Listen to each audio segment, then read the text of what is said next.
You know, for those who don't know you, who is Elijah? So, Elijah Williams, I'm a brand owner. I got my brand, Rich Poverty. Basically, what we do is just motivate people to chase their goals, their dreams, regardless of what position they're in or what circumstances they've been through. Started it because I grew up in a rougher area in New Orleans, single parent, twin sister. Growing up, we was considered, a low-income family, so we didn't have a lot, seen how to overcome a lot.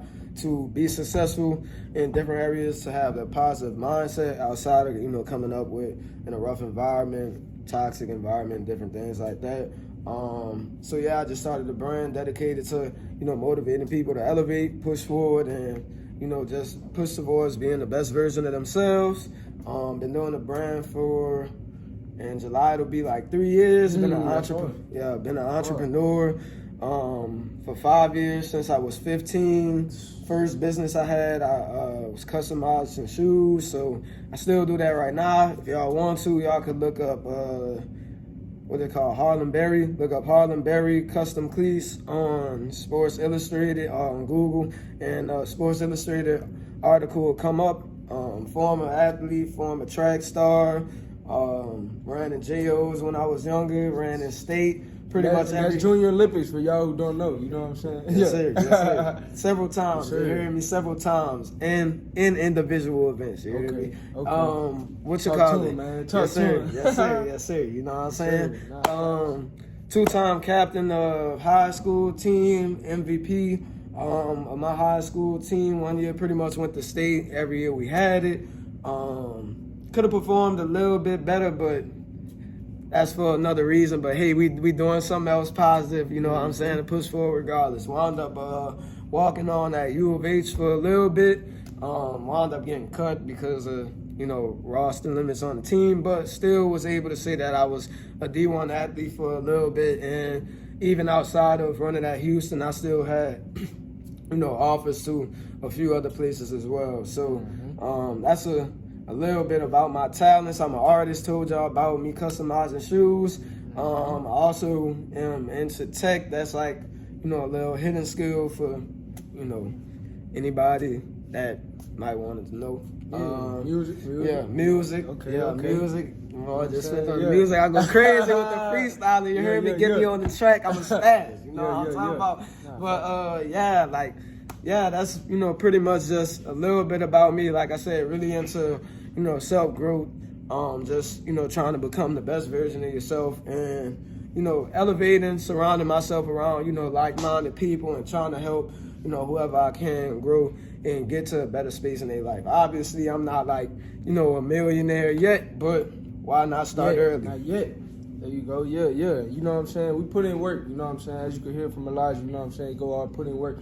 But we also have a good time, too. You got to have a balance, you know what I'm saying? We keep it clean on the camera, but off camera we be teed up, you know what I'm saying? So you know what I'm saying? You gave the people some information about you and, what inspired your brand.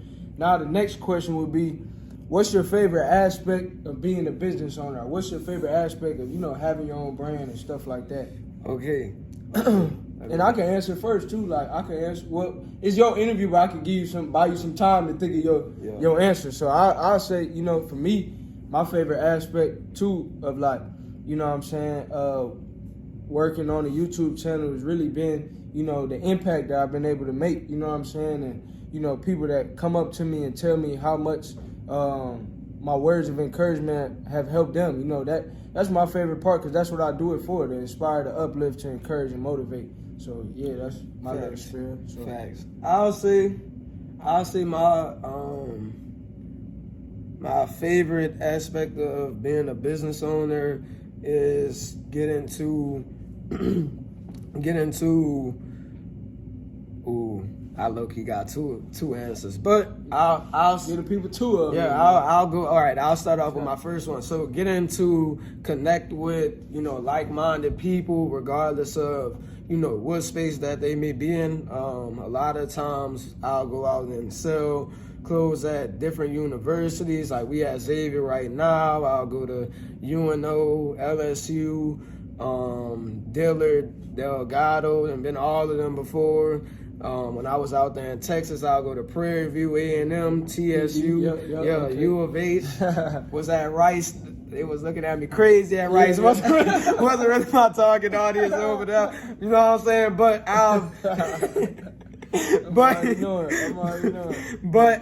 but I'll like I said, just travel across different campuses and really get, you know, the chance to network with, you know, a lot of like-minded people. A lot of times, you know, you don't really have, you know, especially being like the type of person I am, you don't really have access to, you know, a lot of people who are on the same, you know, same wavelength, I guess you could say, as you. They, you know, don't think about certain things as deeply as I may. So a lot of times, like when I was younger, I used to be sitting up there like, dang, like I feel like, you know, certain things is real important to me. But like whenever I try to talk to them about like certain people, especially like certain people that I might have grew up around, they'd be like, they'll just shut me down and be like, oh, like what is this dude talking about? Like that's lame.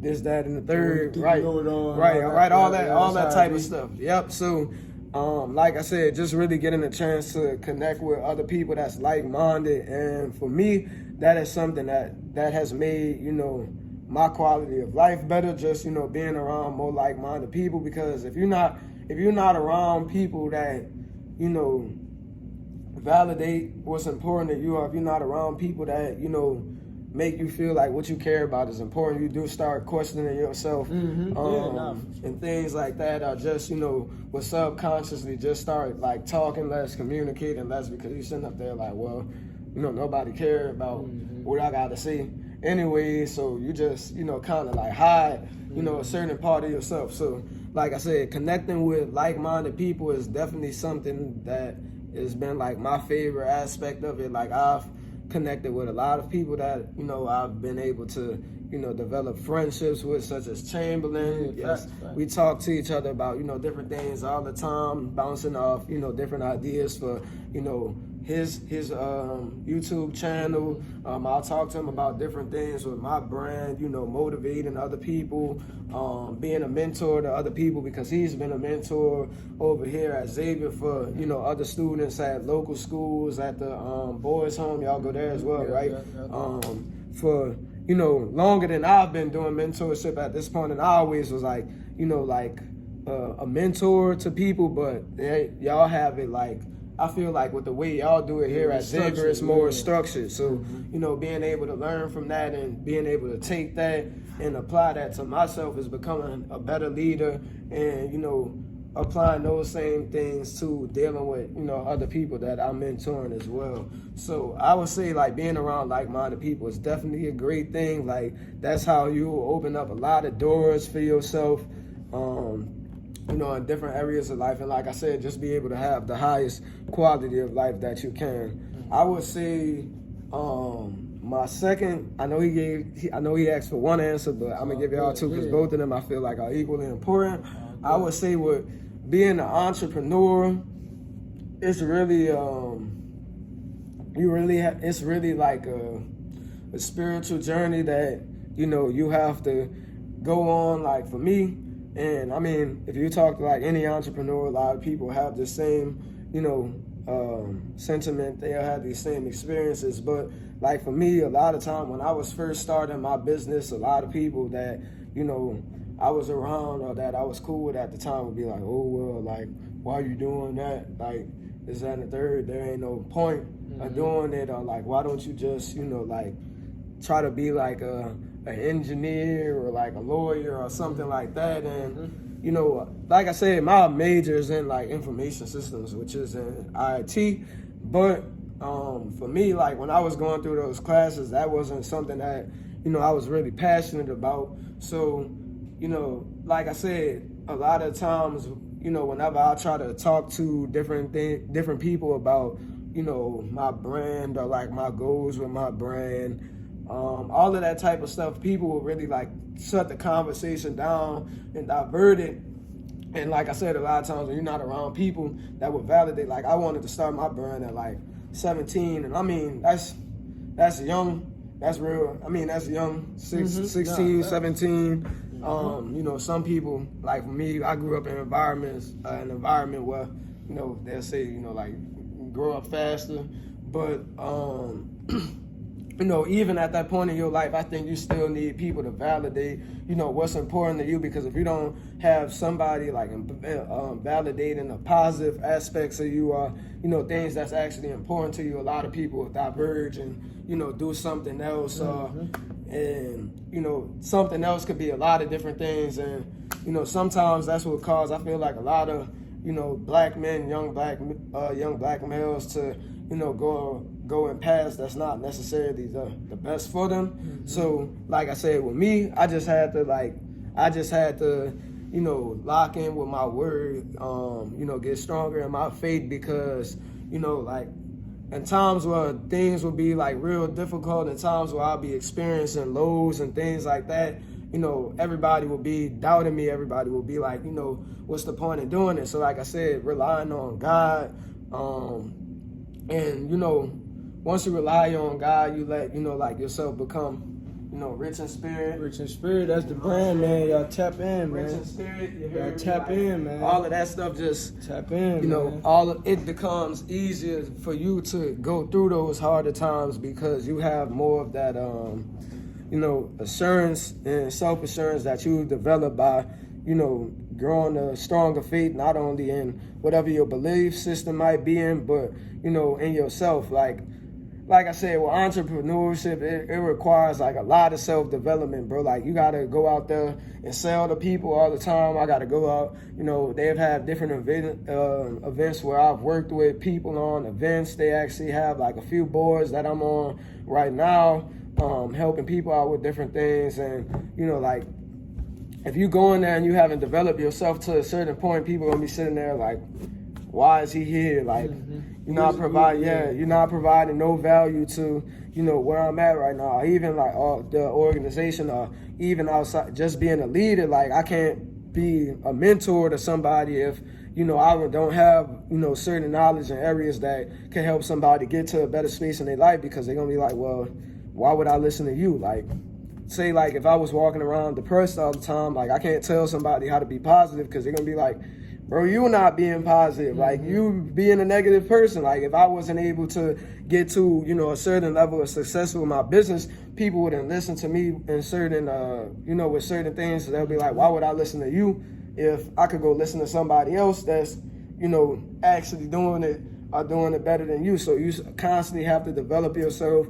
And like I said, with me going out and selling stuff, and I'll make this the last point, because I know we got to move on, but like, a lot of times when I started, like, I still have anxiety, but like, you know, I used to struggle with anxiety like real bad, to where, like, if I didn't know somebody, like, I'm not gonna lie, I wouldn't want to talk to them. Like, I'll be cool, like, I'll always be cordial, but I wouldn't really just like get in, strike up a real conversation. Yeah, like, I really wouldn't, like, you know, get into like know people on a deeper level. And another thing that goes in that is just traumas that, you know, I face growing up. But like I said, with going out and selling people, you got to get over that. Like, you got to be like, all right, like, whoever I'm coming in contact with, I got to like consistently put myself out there in the best way as possible. And I'm, like I said earlier, I'm not gonna lie, some days like don't be the best. Like, some days they'll probably have some days where it'll be like, all right, my head might be like somewhere else, but I still, you know, practice how to get better at sales. I practice, you know, how to display my message, or, you know, put out my message in a more linear way, to where people, you know, can understand what the brand is about, and I'm not just sitting up there rambling for a long period of time. And, you know, I've developed that confidence to where, you know, like, it don't matter, like, what the situation is. Like, I could walk up to somebody, like, they done had times where I done tried to sell my clothes to people, like, there'll be, like, people laugh at me, like, people, like, will cut me off, like, in the middle of while I'm talking, like, do all type of stuff like that. But, you know, regardless of things like that, you just got to keep, you know, pushing and keep pushing for that next sale, and keep looking at, you know, what areas that you could have improved on when you was talking to the last people, that you could apply to that next interaction, and, you know, move forward and do better, and give yourself a higher chance to get in that sale for the next interaction. So like I said, you know, just going on that spiritual journey, being able to network with like-minded people. But, you know, as an entrepreneur, like, self-development is key, because if you're not developing yourself, they got somebody else that's doing it. And that goes for like anything you're doing. Like, if you were an athlete and you just feel like you good with where you at, they got somebody that's just as skilled as you that's putting in 10 times more work. And they gonna get recruited. They gonna get the opportunity that you might not have gotten. Like same way for a business. Like, you know, like if I got a brand that's about motivation and somebody else got a brand that's about motivation and I'm not developing myself, then obviously the other person is gonna be more of a motivational figure than me, or a person that people would look up to more than they would to me, because he's doing more with his brand. He's constantly developing himself, so he's able to, you know, exude more value in what he's doing. So, like I said, you just gotta, self-development is key with entrepreneurship. So, and that's pretty much like forced. Like I said, if you want to do better in like different areas, like my first year, like I probably only made like a few $1,000s. It really wasn't like much or nothing. And last year I made like a couple tens of thousands, and it's definitely a difference in, you know, how you have to operate on a day-to-day basis, like how you approach, you know, selling your clothes, like the amount of time you put into selling your clothes on a day-to-day basis. Like there have a lot of times where I'll be out for like 12 hours a day just walking around.